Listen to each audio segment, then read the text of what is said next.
Hello and welcome to food મંત્ર by Surabhi Vasa. આજે આપણે એક મસ્ત મજાની વાનગી બનાવી લઈએ. ચોમાસામાં આપણે આદુ ઇલાયચી વાળી ચા બહુ જ ભાવતી હોય છે. આજે એવી જ ફ્લેવરનો આપણે મસાલો તૈયાર કરી લઈશું, એટલે કે ચાનો મસાલો આજે આપણે તૈયાર કરવાના છે. જેના માટે મેં એલચી લીધેલી છે, આખા મરી લીધેલા છે અને સાથે સૂંઠ પાવડર લીધેલો છે. આખી સૂંઠ પણ લઈ શકો છો, પણ અત્યારે મેં સૂંઠ પાવડર લીધેલો છે. એની સાથે તજ લીધેલો છે, એટલે કે તજ જે હોય બે આખી સ્ટીક છે એના મેં ટુકડા કરી લીધેલા છે. તજ છે, એની સાથે એક જાયફળ, આ જાયફળનો અડધો પોર્શન આપણે લઈશું અને એની સાથે જાવંત્રીનો પણ અડધો ભાગ લીધેલો છે. જાયફળ અને જાવંત્રી આ બંને વસ્તુ એની ફ્લેવર બંનેની બહુ જ સ્ટ્રોંગ હોય છે, એટલે એ આપણે વધારે પ્રમાણમાં નથી લેતા, બહુ જ ઓછા પ્રમાણમાં લઈશું તો એની ફ્લેવર બહુ જ સરસ આવશે. હવે એના માટે આપણે અત્યારે એક વાટકી ઇલાયચી છે અને એને જો ગ્રામમાં તમે મેઝરમેન્ટ કરો તો 150 ગ્રામ એલચી છે. એની સામે મરી જે છે એ પણ 150 ગ્રામ છે અને એ પણ એક વાટકી છે, એટલે આ બંનેનું મેઝરમેન્ટ સેમ છે. ઇલાયચી અને મરી એ બંને સેમ પ્રપોર્શનમાં લીધેલા છે, 150 ગ્રામ અને એક બાઉલ. એની સામે સૂંઠ જે છે, એટલે કે સૂંઠ પાવડર છે, એ મેં ડબલ લીધેલું છે, એટલે કે 150 ગ્રામ અને 150 ગ્રામ મરી અને 150 ગ્રામ ઇલાયચી છે, તો એનાથી ડબલ એટલે કે 2 બાઉલ મેં સૂંઠ પાવડર લીધેલો છે. તો આ રીતે મેઝરમેન્ટ ખાસ યાદ રાખી લેશો ને તો એકદમ પરફેક્ટ તૈયાર થશે. અને જો આમનું ગ્રામમાં માપ આપું તમને સૂંઠ પાવડરનું તો 250 ગ્રામ એ સૂંઠ પાવડર લીધેલો છે. તો પરફેક્ટ માપ તમારું ક્લિયર થઈ ગયું છે. 250 ગ્રામ સૂંઠ પાવડર, એની સામે 150 ગ્રામ મરી અને 150 ગ્રામ ઇલાયચી, એની સાથે 2 સ્ટીક જે છે તજની અને જાવંત્રી અને જાયફળ.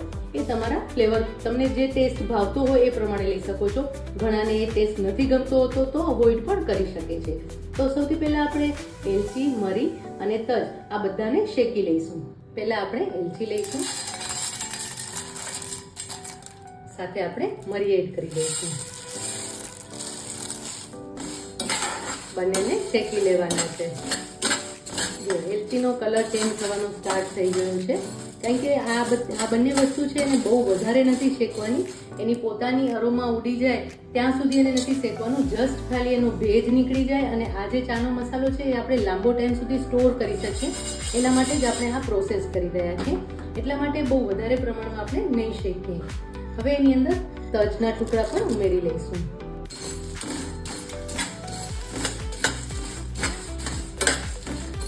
સાથે જાયફળ ઉમેરી લઈશું, જેના મેં ટુકડા કરી લીધા છે, અને જાવંત્રી ઉમેરી લઈશું. એને પણ હાથેથી આવી રીતે તોડી લઈશું. ફ્લેમ ઓફ કરી દેવાની છે. હવે પેન ગરમ જ હશે, એટલે 1 મિનિટ માટે આપણે હલાવતા રહીશું. હવે આ જે મિશ્રણ છે એને આપણે ઠંડુ થવા દઈશું, અને ઠંડુ થઈ જાય પછી આપણે એને ક્રશ કરવાનું છે. તો હવે આ મિશ્રણને આપણે ઠંડુ થવા દઈએ. હવે આ મિશ્રણ સરસ ઠંડુ થઈ ગયું છે, આપણે એને ક્રશ કરી લેવાનું છે. અને તમે જોઈ શકો છો એકદમ સરસ કડક છે, એકદમ આમ અવાજ આવે એટલું સરસ કડક છે. તો હવે આપણે એને ક્રશ કરી લઈએ. એના માટે મિક્સી જારમાં લઈ લઈશું.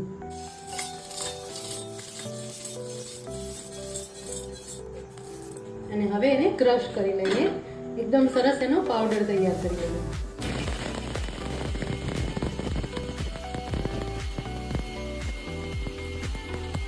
જો મસાલો એકદમ સરસ પીસાઈ ગયો છે, તમે જોઈ શકો છો કે એકદમ સરસ પીસાઈ ગયો છે અને એકદમ સરસ પાવડર તૈયાર થઈ ગયો છે. સુગંધ પણ એટલી સરસ આવી રહી છે.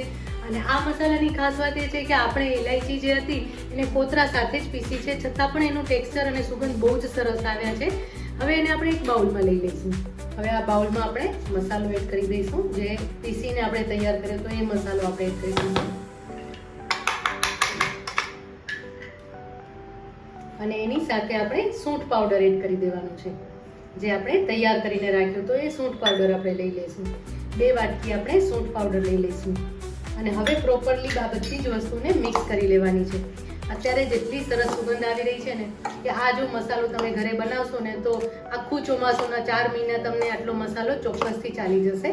પ્રોપરલી મિક્સ કરી લેવાનું છે. સરસ રીતે મિક્સ કરી લઈશું. મસાલો એકદમ સરસ મિક્સ થઈ ગયો છે. હવે આ મસાલાને આપણે ચાળી લઈશું, જેથી કરીને ક્યાંય પણ કોઈ ગાંઠો રહી ગયો હોય. આપણે સૂંઠ પાવડર ઉપરથી એડ કર્યો છે, એટલા માટે ક્યાંય પણ કોઈ ગાંઠો હોય તો એકદમ સરસ રીતે મર્જ થઈ જાય અને મસાલો એકદમ સરસ તૈયાર થઈ જાય. હવે આપણે મસાલાને ચાળી લઈએ.